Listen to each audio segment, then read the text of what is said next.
Hi, and welcome to the Sports Weekly Read Aloud. Today we're going to get right back into the players of Cooperstown. We're going to start here with Chapter 2, the Dead Ball Era. We're going to read Cy Young, Honest Wagner, Ty Cobb, and John McGraw today. So since it is technically first in this table of contents, we are headed to Cy Young.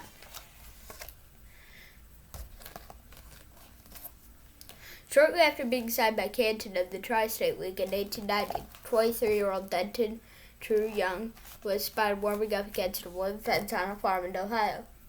The ensuing damage to the barrier, as legend has it, was likened to that of a cyclone hitting a wall. An enterprising sports writer shortened cyclone to Cy, and Young would never again be known by any other name during his professional career. Cy Young, 1867 through 1955, made his big league debut with the Cleveland Spiders on August 6, 1890. Most of the game stars were playing in the Players' League that season. One of those who were not was Cap Anson, player-manager of the Chicago White Stockings.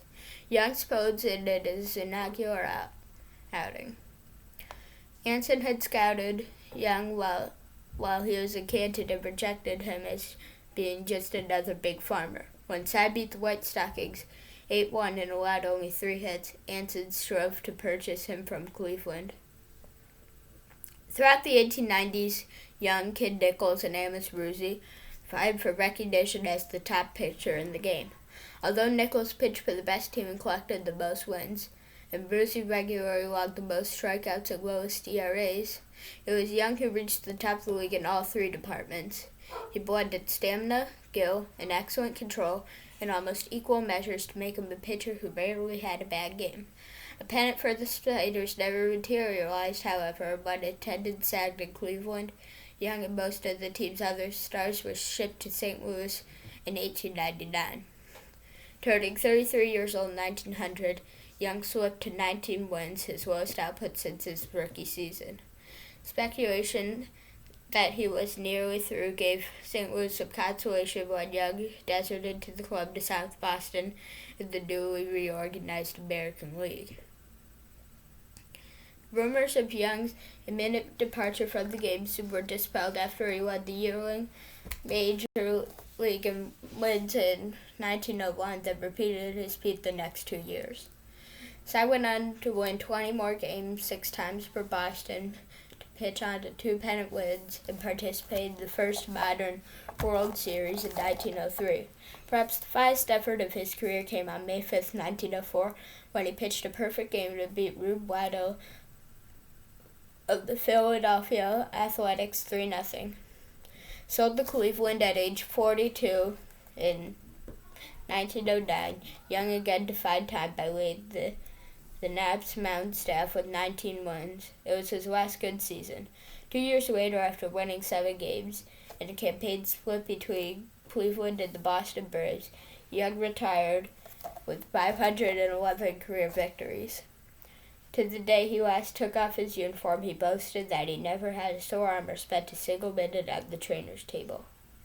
Continuing to follow the game closely after retiring to his prime near Peoria, Ohio, Young felt wounded when he was passed over in the initial Hall of Fame election in 1936. The oversight was rectified the following year, however, allowing him to be among the original group of inductees in 1939. Shortly after Young's death, on November 4, 1955, Commissioner Ford Frick originated the Cy Young Award, an annual honor bestowed upon the pitcher who is deemed most valuable, which that is still today. Okay. You want Honest Wagner? Okay, we're diving right in. John Peter Wagner, who lived from 1874 to 1955, was a rarity. Son of an immigrant father who taught baseball was an acceptable profession. One reason the elder Wagner held such a sanguine opinion was that Honest's older brother Albert had previously tried his hand at the game with fair success. In 1898, Honest was an established star with the Louisville Colonels of the National League. Good as he was a hitter, though, Honest had something of a problem. He could not find a regular position. The Colonels used him at first, second, and third base as well as in the outfield over 3 seasons.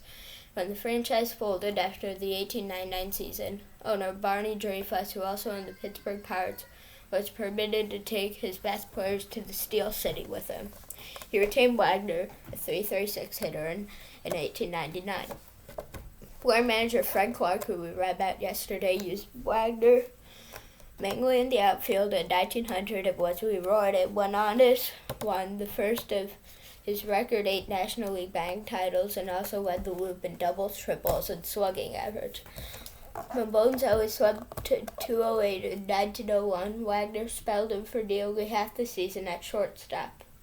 In 1902, his return to the outfield as Win Conroy handled the shortstop part for most of the season that saw the Pirates win the pennant by a record 27.5 games. The team was so strong that it survived defections by several players to the American League and still triumphed for a third successive season in 1903. When Conroy was one of the players to jump ship, Clark handed Honest the shortstop job on a permanent basis. Finally, Wagner had a position he could call his own, and the rest was history. The Flying Dutchman was so great at shortstop that contemporary players must have considered it a cruel act of providence that he was also blessed with such incredible talent as a hitter. During his 21-year career, Wagner was a major league leader at least twice in every major offensive department, except home runs and walks. When he retired, he compiled more hits, runs, total bases, RBIs, and stolen bases than any player in history to that point. All these career records have since been broken, but no other shortstop in the game's long history has even approached Wagner's overall achievements. Honest was among the elite group of 5 players named to the Hall of Fame in 1936 when the first vote for the Emerson Mint was conducted. And of course, the T206 card, which can cost $1 million. Okay. Where are you, Ty Cobb? Sorry, technical difficulties. I can't find Ty Cobb. Three-finger brown. There's Ty Cobb. When the first Hall of Fame vote was taken in 1936, Ty Cobb was named on 222 of 226 ballots cast to lead all candidates. The shock was not that the Georgia Peach outpolled every other player in Major League history to that time, including Babe Ruth and Honest Wagner, but that 4 voters could ignore Cobb's towering credentials. Towers Raymond Cobb, who lived from 1886 to 1961, himself saw no paradox in that. Throughout his life, he contended that he was far from being a great athlete. What made him such a superb player was his unparalleled desire to achieve, to excel, and above all, to win.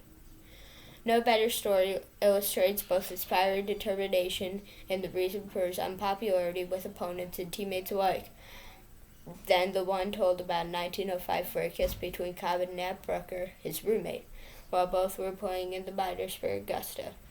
Brucker returned to their hotel room ahead of Cobb after a game and drew a bath for himself. When Cobb found him in the tub and began upbraiding him, Brucker only looked bewildered. "Don't you understand yet?" Cobb roared. "I've got to be first all the time, in everything." Isn't that interesting? About any player but Cobb, such a tale might seem apocryphal. In any case, there's no common explanation for the zealous desire he brought to the field. As a result of his unquenchable thirst to win and his reckless slides with his spikes high whenever he tried to take a base, he was shunned by other players. Yet if wanting to be the first was what ignited Cobb, no one could deny that he got his wish. When he retired in 1928 after 24 seasons, he held almost every major career in single-season batting and base running record.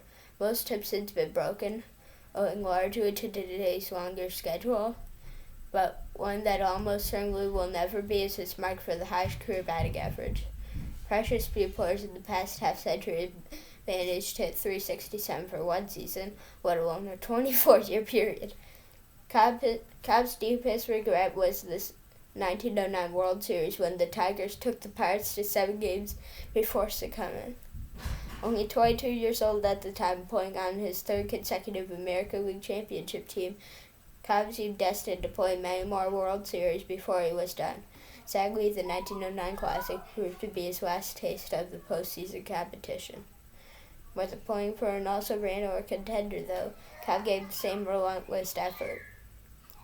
It was less difficult to credit a story that surfaced after he was fired as the Tigers player-manager following the 1926 season. And that was sadly the end of Ty Cobb's career. As I look at the time, we are running low on it, so sadly we're going to close the book at this moment, and we're going to move on to Mark McGwire tomorrow. Thank you for watching the Sports Weekly Read Aloud of Players of Cooperstown, the Dead Ball Era.